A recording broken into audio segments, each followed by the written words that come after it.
Innal hamdalillah nahmaduhu wa nasta'inuhu wa nastaghfiruh wa na'udzu billahi min shururi anfusina wa min sayyiati a'malina may yahdihillahu fala mudhillalah wa may yudlilhu fala hadiyalah. Asyhadu an la ilaha illallah wahdahu la syarikalah wa asyhadu anna Muhammadan abduhu wa rasuluh la nabiyya ba'da.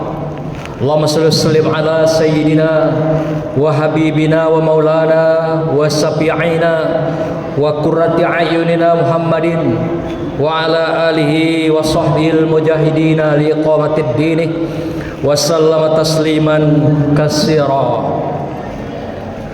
Ya ayyuhal hadirun ittaqullaha haqqa tuqatih wa la tamutunna illa wa antum muslimun.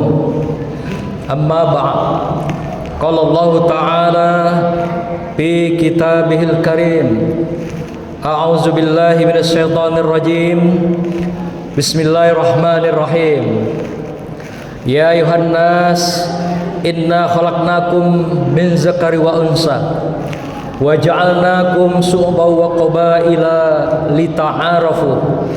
Inna akramakum indallahi atqakum. Innallaha alimun khabir. Hai manusia, sesungguhnya kami menciptakan kamu dari seorang laki-laki dan seorang perempuan, dan kami jadikan kamu berbangsa-bangsa dan bersuku-suku supaya kamu saling mengenal. Sesungguhnya orang yang paling mulia di antara kamu di sisi Allah adalah yang paling bertakwa. Sungguh Allah Maha mengetahui lagi Maha teliti. Shadaqallahul azim. Hadirin sidang Jumat yang berbahagia, pertama dan yang utama, mari kita bersyukur kehadiran Allah SWT, karena betapa banyak nikmat dan anugerah yang telah Allah berikan pada kita di sepanjang hayat dan kehidupan. Sampai detik ini kita masih dapat melaksanakan kewajiban kita berada di rumah Allah yang dimuliakan ini untuk melaksanakan kewajiban kita, ketaatan kita, ketundukan kita pada Allah Subhanahu wa taala.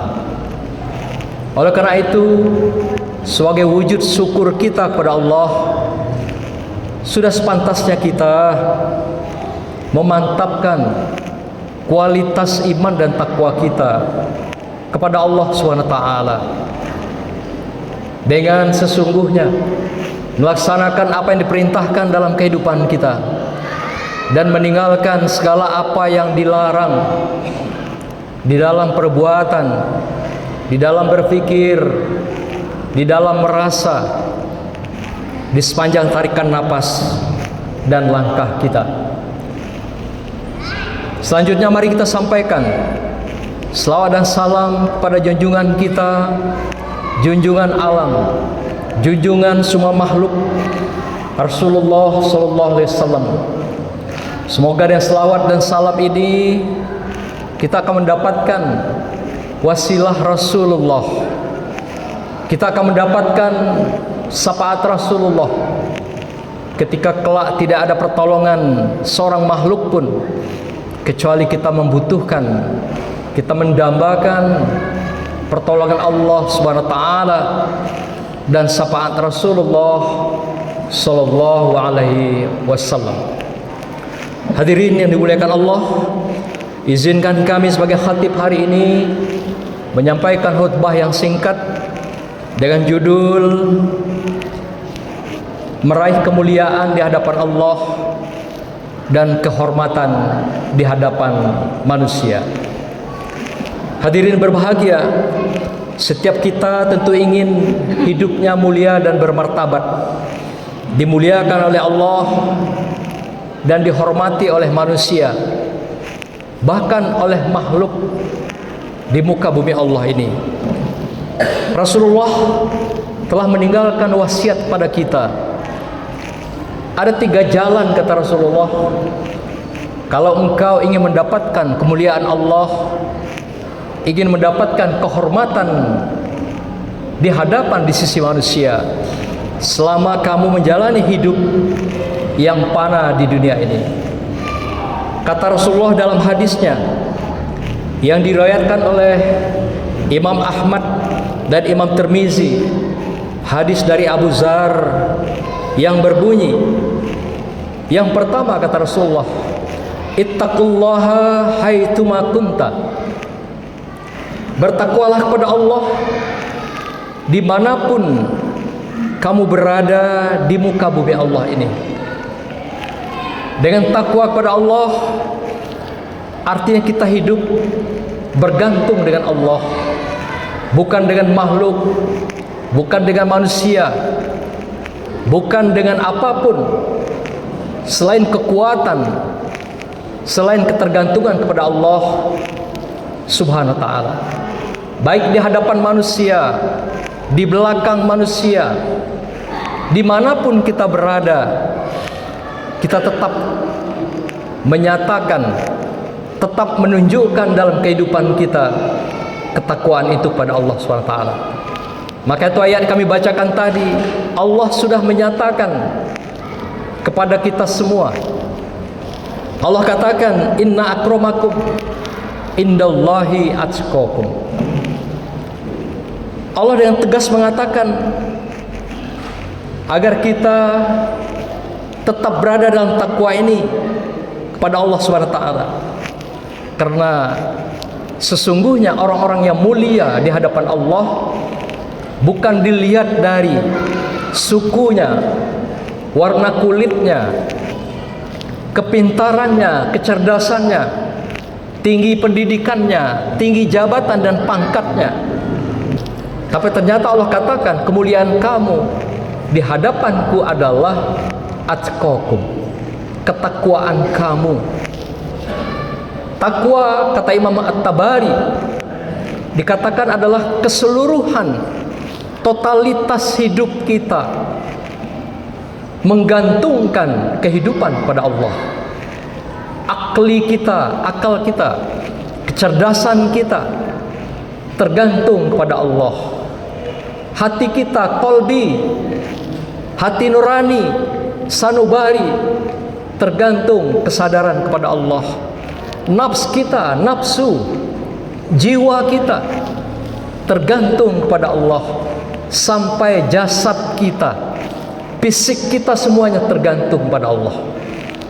Artinya setiap tarikan napas dan langkah kita adalah tarikan napas dan langkah kehidupan bersama Allah.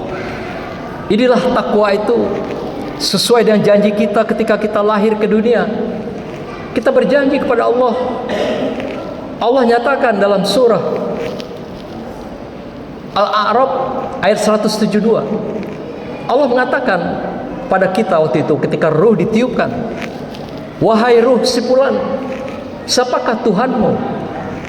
Kita dengan lantang mengatakan, Tuhanku adalah Engkau ya Rabb. Lalu kalau engkau menyatakan aku adalah Tuhan engkau, apa yang kau nyatakan? Apa perjanjian dan saksimu padaku? Maka kita berkata, qalu bala syahidna. Aku bersaksi, aku berjanji ya Allah akan hidup tergantung dengan engkau selamanya ketika di dunia fana. Inilah janji kita. Artinya ketika kita menegakkan ketakwaan dalam kehidupan, artinya kita meneguhkan janji-janji kita kepada Allah di sepanjang hayat dan kehidupan kita. Yang kedua kata Rasulullah, wadbi'i as-sayyi'atal hasanah. Ikutilah keburukan-keburukan, kezaliman, kemungkaran yang kamu lakukan dengan kebaikan, agar Allah menghapus kemungkaran, kejahatan dan kezaliman yang kamu lakukan. Bahkan Rasulullah mengatakan, mengingatkan kita, ketika kamu melakukan satu kejahatan, satu kezaliman, ikuti dengan 10 kebaikan. Sehingga kebaikan itu menutupi lebih banyak daripada kejahatan yang kita lakukan di dalam kehidupan kita. Karena kita tidak tahu berapa ukuran dosa yang kita lakukan, berapa ukuran maksiat dan kejahatan yang kita lakukan. Tapi yang jelas, ketika kita melakukan sebuah kejahatan, ikuti dengan 10 kebaikan, kata Rasulullah. Sehingga sekiranya andai kata kejahatan itu adalah 1, kalau kita lakukan kebaikan 10, masih ada bonus kebaikan yang kita dapatkan dalam perilaku kehidupan dan kesalehan kita. Dan ketahuilah bahwasanya innal hasanati yuzahinna sayyi'at. Kata Allah, sesungguhnya kebaikan-kebaikan yang kamu lakukan akan menghapus berbagai keburukan-keburukan, kezaliman dan kejahatan yang telah engkau lakukan. Yang ketiga, kata Rasulullah, wa khaliqun nas bi khuluqin hasan. Dan bergaulah dengan manusia dengan akhlak yang baik. Akhlak adalah di atas segalanya.